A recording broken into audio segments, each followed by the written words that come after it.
All your favorite wrestling shows rolled into one.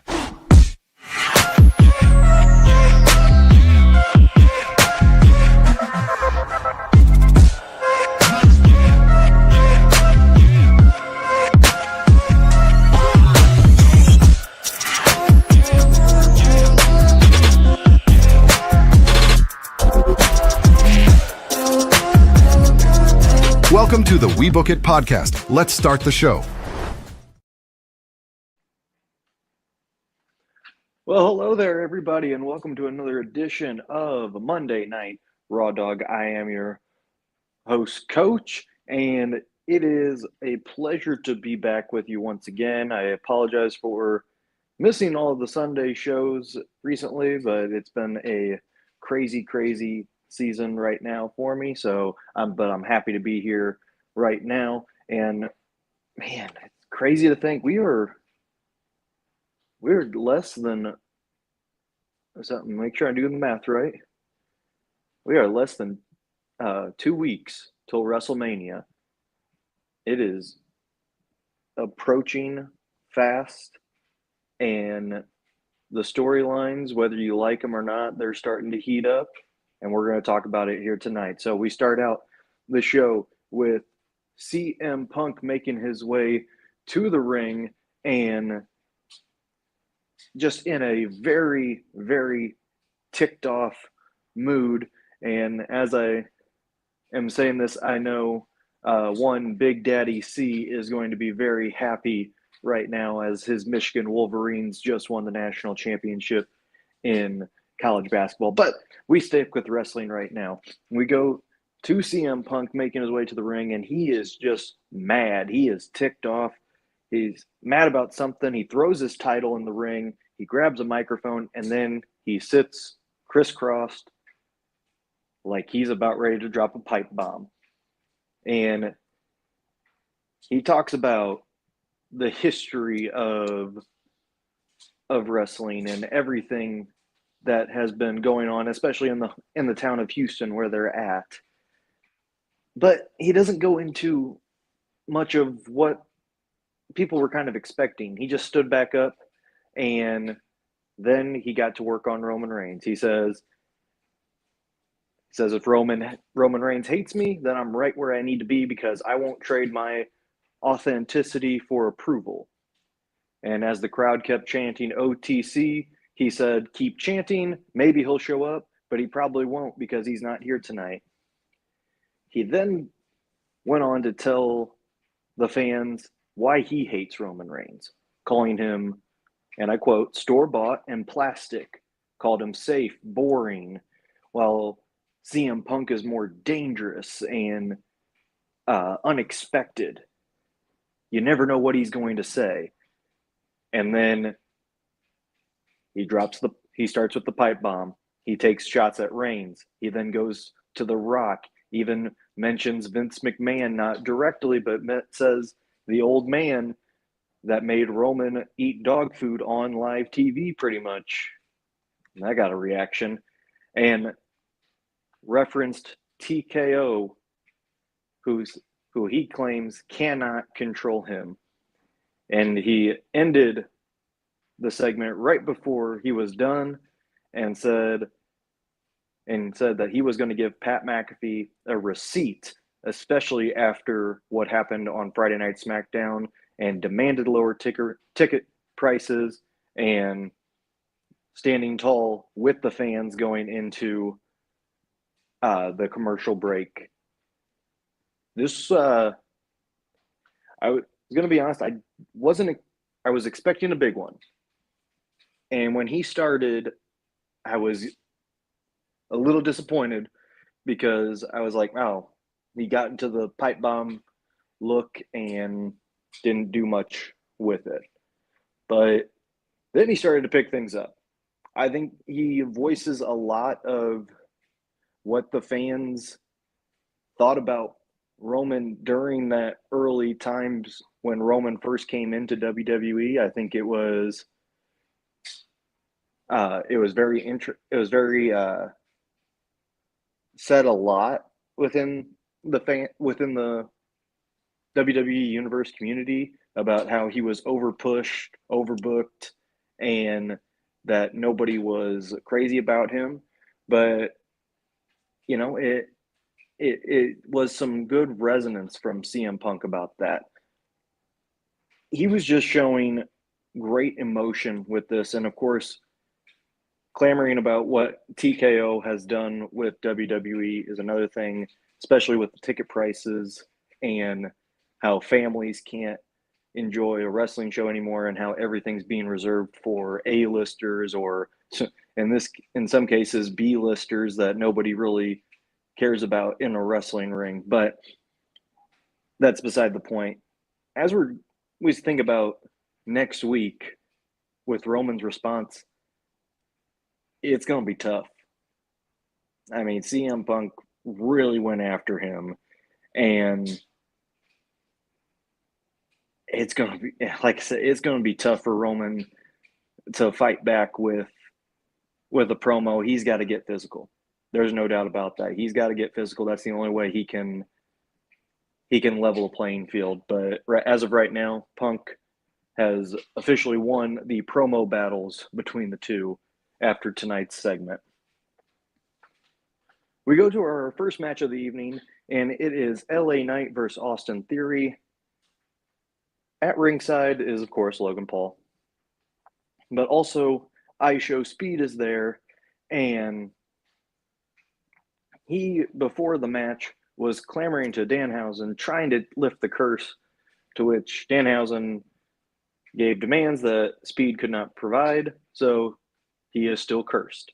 The match itself was okay, but it was really towards the end of the match where things started to pick up. LA Knight was outside the ring working on Austin Theory, and as he was getting ready to go back into the ring, Logan Paul pushes Speed into Knight. Knight then starts going after Speed. Speed's trying to walk away. Cue the Usos music, and now they start coming after Speed. Knight gets back into the ring, gets distracted by Logan Paul. Theory gets a roll-up for the victory, and they leave Speed in the ring. The Usos and LA Knight, all three ticked off. They go to set up a 1D on Speed, but Paul pulled him through, and they got into the walkway. LA Knight then called out Adam Pearce and then issued a challenge for a 6-man tag team match at WrestleMania, which then made it official. So at WrestleMania, it'll be the Usos and LA Knight versus Austin Theory, Logan Paul, and iShowSpeed. So I'm okay with this match. I think this should be pretty entertaining because Speed is obviously showing some dedication. I know he is probably the one celebrity that people are not upset with him getting some limelight. At least that's from what I've been seeing on the dirt sheets, is that everyone's been very pleased with him. And I think the journey he did with Randy Orton in the Performance Center, I think, is definitely what has people tied into him a little bit more. But so it should be a fun match. I'm not blaming that. I'm not wrong. I'm not upset with that. All I'm asking is, for the love of all that is good, let's end the rivalry between the Vision, the Usos, and LA Knight at WrestleMania. It's done. It's been overplayed. It's annoying at this point, and let's just put it in the back burner for a little bit, and maybe just let it stay there, or put it in the back of a cabinet for a while, because nobody wants to see this anymore. It's just repetitive at this point. Enough is enough. So please let it all be done at WrestleMania. It won't, because the Usos will probably get a rematch of the tag team, but after that, then please let's move on to bigger and better things there. We go to our next match, which was supposed to be Finn Balor versus JD McDonough, but before the match could even start, Dom Mysterio attacked Finn Balor, his WrestleMania 42 opponent, and as Balor fought back and got McDonough out of the ring, Mysterio hit Balor with the AAA Championship. 2-on-1 beatdown happened. Dom hit him with the steel chair, and that was pretty much it. There was a little bit of concern with everyone. It's like, there's something that Balor needs to do in order to really get back at Dom. And as he said in his in a video package later on, Balor said that Dom has woken up a side of Finn Balor that we have not seen in a long time. And as the package ended, we saw the black eyes cross through Finn Balor. Let's just say the demon Balor will be coming back at WrestleMania, and it is about time. We go to our next match, which is Bayley versus Lash Legend, as we continue with the fatal four-way build-up in the women's tag team division. You know, after losing Friday night to Charlotte and Alexa, Bayley looking to kind of add some momentum for her team. Lash was carrying most of the work there. Bayley had some good resiliency, mustering up a comeback. And then, wouldn't you know it, the overbooking began. And here comes Charlotte and Alexa. Got laid out by Nia.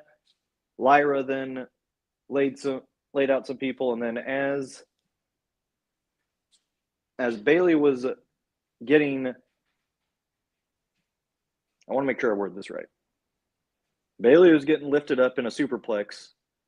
Lash tripped. And I say that because it was actually Lyra who swept underneath the ropes to grab Legend. Bayley fell on top of Lash, and Lash couldn't kick out because Lyra was holding the legs of Lash down, and Bayley got the win.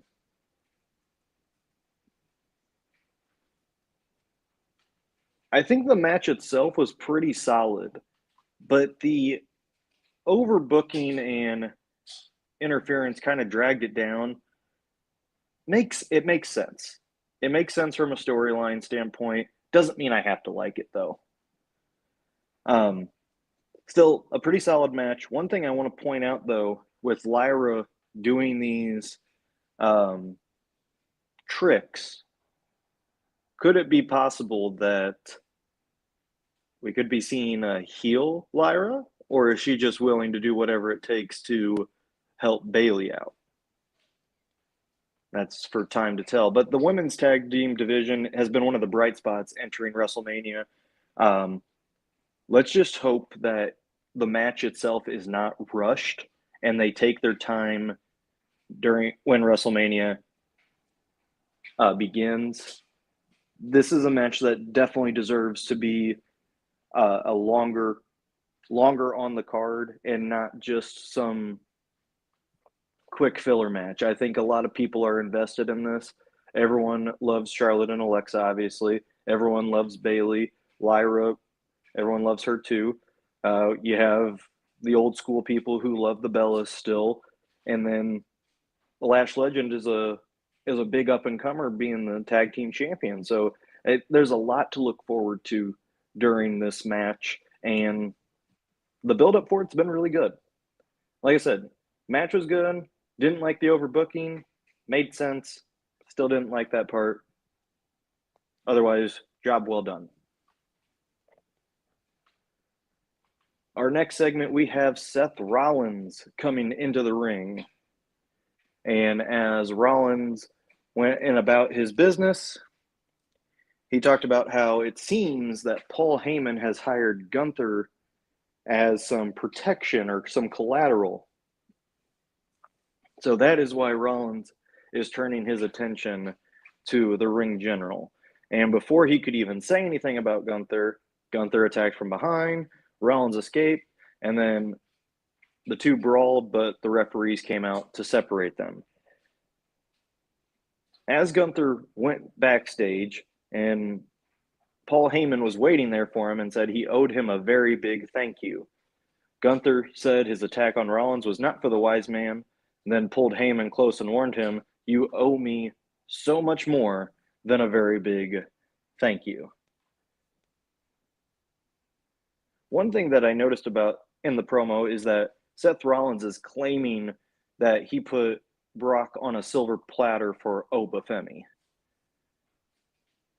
It's interesting because when you remember when Seth came back to face Brock and Paul, Oba then came out to accept the challenge. So could Rollins be kind of this quote unquote manager for Oba Femi as Oba gets acclimated to the main roster?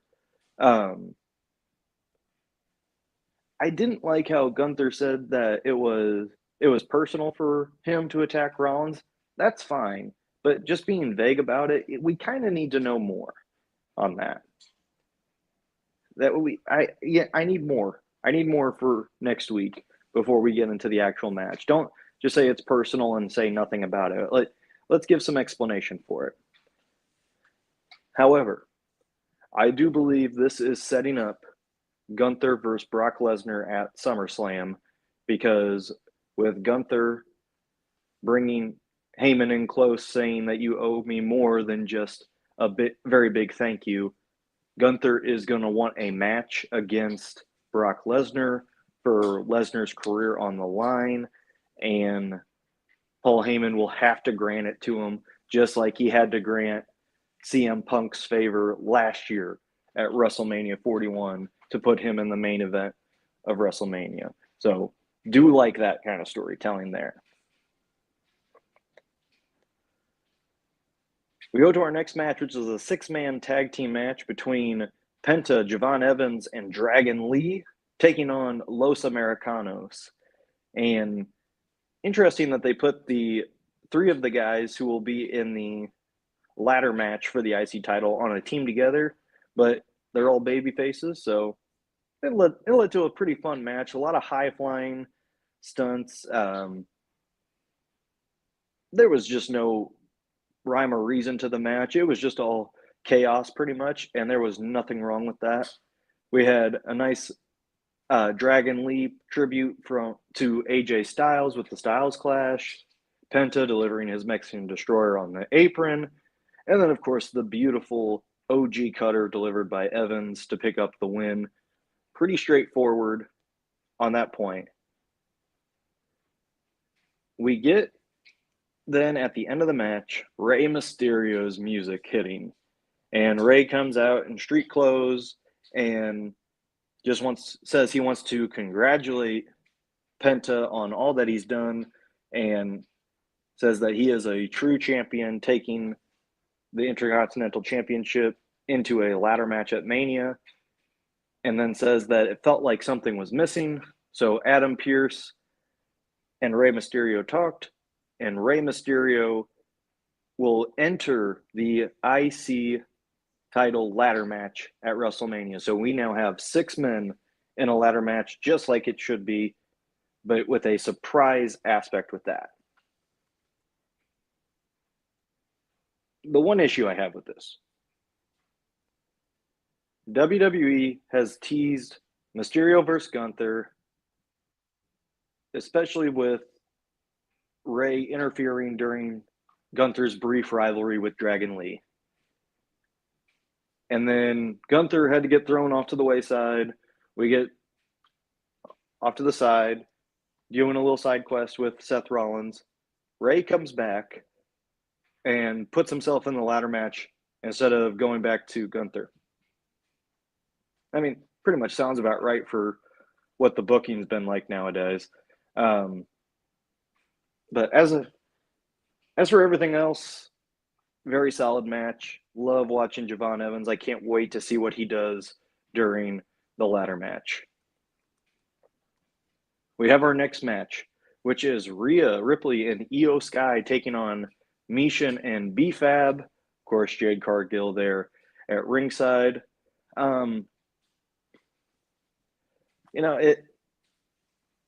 This match really didn't do much for me. There wasn't a whole lot of flow to it. I do partially blame the commercials, but just in general, not a lot of flow. They isolated Io Sky a lot. Ooh, got a chill there. Sorry. But it was when, as Io was caught off to the side, it was Cargill that got Rhea off the apron, preventing the tag. But then B-Fab got distracted, and Sky rolled up B-Fab for the win. After the match, though, they were pounding Rhea. They had her locked up in the corner, and Jade was about to unload with a kendo stick on Rhea, but instead went after Io instead, and that ended that segment, with Rhea then going to comfort Io.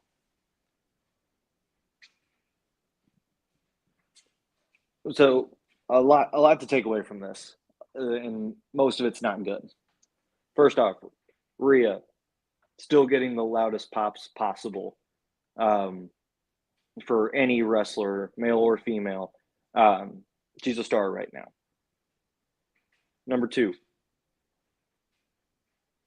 what does this say about the credibility of Mishan and B-Fab if Io Sky basically beat both of them 2-on-1? I'm just wondering that. And number three, this feud is just not doing it for a lot of people. It's not creative. It's just very bland, and there's no tension. I mean, we all know that there's probably tension in the locker room, especially based off of the Twitter rants that happened a few weeks ago, but they're not bringing anything to light. And it just looks stiff from everybody. Everyone just looks stiff when they're out there. They're not trying to tell a story. It's just whatever. It's not like Liv and Stephanie, which after the match, we do go take a look at the Judgment Day. Liv is asking Roxanne about where her loyalty is to the Judgment Day since Finn brought her into the group. But before Roxanne could say anything, Stephanie Vicaire comes back from behind and attacks and sends Liv face first into a TV screen. And that was the end of that. We go to our final segment, and it is the contract signing for the WrestleMania match between Femi and Brock Lesnar. Triple H and Adam Pearce were both out there. Heyman then came out to introduce Lesnar, but kept getting interrupted by Oba chants. And Brock comes out. He's waiting for Oba. Oba steps out, even mocks Lesnar a little bit by doing Lesnar's signature dance that he does in front of the Titantron. And then as Femi came through, Lesnar attacks him and gets the upper hand a little bit. A brawl ensues, and then at one point, I couldn't tell if it was supposed to be a German suplex through the table, but the momentum that Oba had going into Lesnar knocked both men through the table. Then they each threw a rolling chair at each other from across the ring, and the security tried to do their job. Obviously didn't work. Both men still fighting, and just as everything calms down, the show goes off air. So despite the sudden close off of the show, this match itself, or I shouldn't say this match, this segment delivered once again.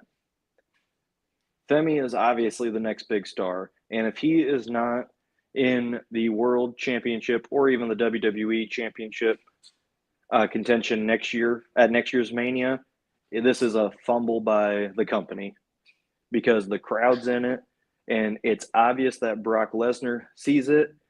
Brock is going all out to elevate Oba.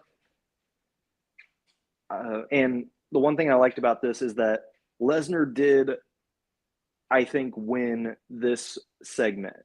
The last 3 times it has been Oba winning the segment. And it worried me that if Lesnar wasn't going to get anything, it was very similar to when to the WrestleMania 30 buildup when Lesnar broke the Undertaker streak. Taker had all of the momentum almost every week, and then at WrestleMania 30, Lesnar won.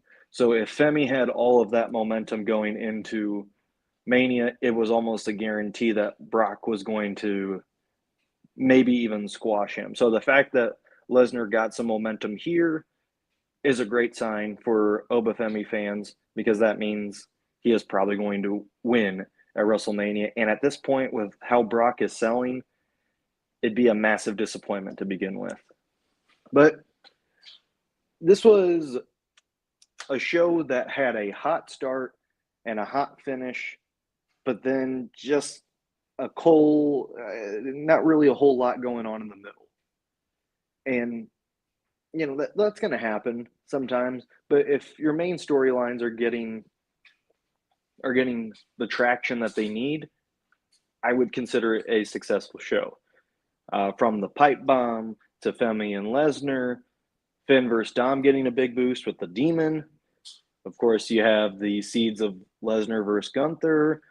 There was a lot more good than bad, but Raw is definitely putting up its end of the bargain for shows. SmackDown needs to step up the pace, and they're facing a lot of criticism after Friday's show, but we will see what happens this Friday on SmackDown, and you can catch that right here on the We Book It podcast as well. As for me, that's going to do it for another edition of Monday Night Raw Dog. Thank you all so much for tuning in. Special shout out to Virgil being my producer tonight, especially since my co-host and normal producer, Big Daddy C, is, you know, he's probably up in his feels right now because his team won the national championship, and I do not blame him one bit. If that was my team, I probably wouldn't even be on this show tonight, if we're being honest. But, you know, my team can't even get out of the first round of the postseason. But it is what it is. Maybe next year. But that is going to wrap it up for another edition. Thank you to all of our listeners and subscribers, and we'll see you next week. It is the go-home show of Monday Night Raw before WrestleMania, and then after that, you know it's Raw after Mania, and that is when things can get crazy. So stay tuned for the next 2 weeks. We got some big shows coming up. Be ready here at the We Book It podcast. Thank you all once again. I'll see you next week on another edition of Monday Night Raw Dog. I am Coach, your current booking world champion. I'll see you all later.